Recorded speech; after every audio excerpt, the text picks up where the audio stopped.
me to go. All right. Welcome to the Clemson Insiders Tuesday Blitz as Will Vandervoort along with Gavin Oliver. Got a new guy here today. Doesn't know my name. Alex.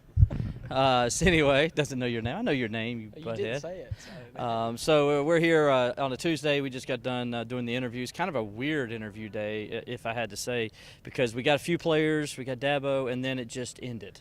And that's the best way to say it. No more players came. We did not get Coach Venables today as he was too busy.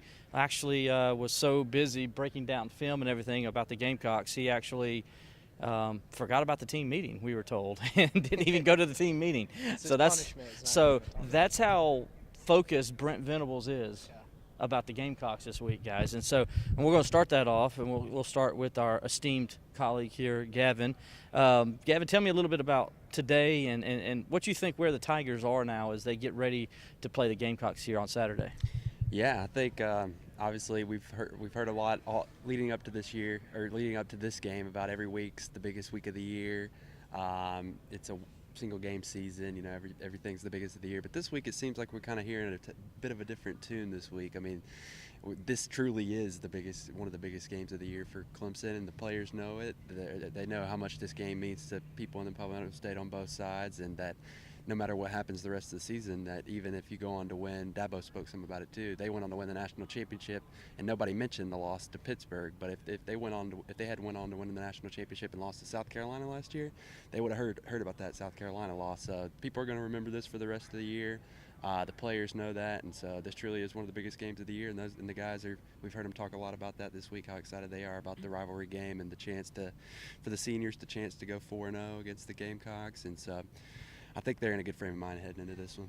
Yeah, one thing that I've got out of this is everybody has come in from yesterday to today. Seems like they're very focused on, and I've even heard South Carolina fans saying, "Oh, their best chance is that if Syracuse can beat Clemson, then we know we can." Is what I've been hearing. And the difference was, I think, the focus of the football team. Look, these are 18 to 22-year-old guys, right? And so they're going to lose their focus every once in a while. That's just going to happen. Clemson lost it that week against Syracuse, and then, you know, the whole Kelly Bryant situation didn't help either. I don't think that's going to be an issue this week, Alex. You've been here today, and you also saw what was Cleveland Farrell and those guys said yesterday. I don't think that's going to be an issue with this football team. Yeah, I don't think Clemson's going to have any trouble focusing on the Gamecocks this week. They heard all the talk and stuff this offseason, and even some of the things that South Carolina players have said this week. And while they might not exactly come out and say that, oh, the things that they said tick me off and it means a lot to me, the way that they say things and the way that they frame some of the answers to these questions, you can tell that this game means more to them and that the Palmetto State rivalry is important to these players because they know how important it is to the fans, and they've seen it play out. Coach Sweeney talked about these players know what it is when they go to the grocery store. They see the rivalry between Clemson and Carolina and hear things from fans. So these players are focused for this game, and I don't think there's going to be any letdown. Yeah, I don't either. And Gavin, you know, we saw earlier some news coming out of Columbia.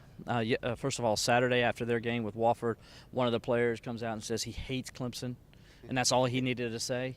And then, you know, today we heard players talk about last year when Clemson honored Deshaun Watson and Mike Williams and Wayne Gallman and the seniors, and they gave them that wonderful send-off where Dabo called timeout, let them come out on the field, and didn't even run a play, then called us another timeout just so they can get the standing ovation and all.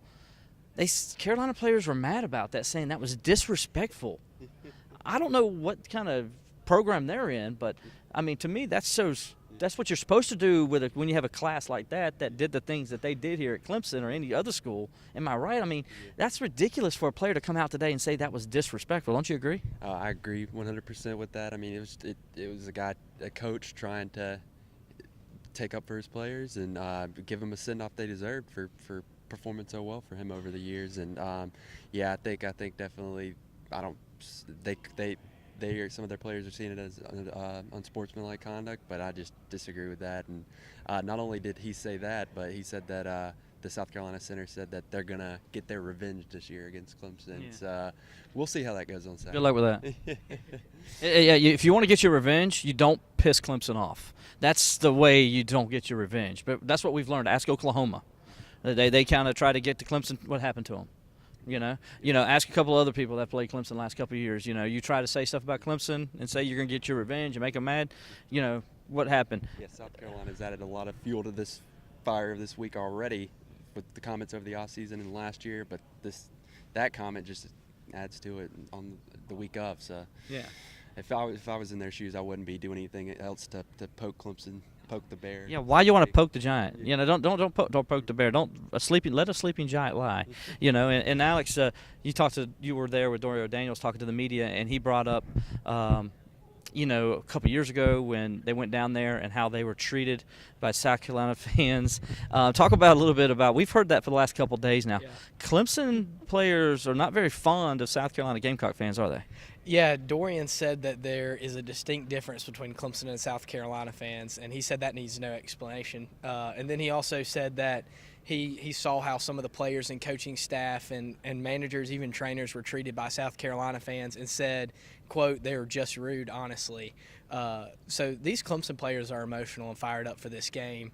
And the trash talk, like you said, just adds to the fire. Like they needed anything else to be motivated for this rivalry game. I think the things the players have said recently is just adding on to the long list of reasons why they're already emotional and fired up for this game. Yeah, it's one of the reasons why I love this week is all the trash talking. Gamecocks hate Tigers. Tigers hate Gamecocks. It's the way life should be in the Palmetto State. It's how I was raised. It's a wonderful thing. I talked about this yesterday with Katie. I love this week because as a guy who grew up a Clemson fan and grew up in a Gamecock town, I got trashed all the time, even though Clemson was winning all the time against them. But then on Monday, none of them wanted to talk to me, but I did all the talking, and it was fun. And that's what makes this rivalry so great. So it's going to be this way all week long. You can see all the best stuff on the Clemson Insider. We'll be here with our game previews, our predictions, all that stuff. Stick to TCI for the greatest in Clemson sports.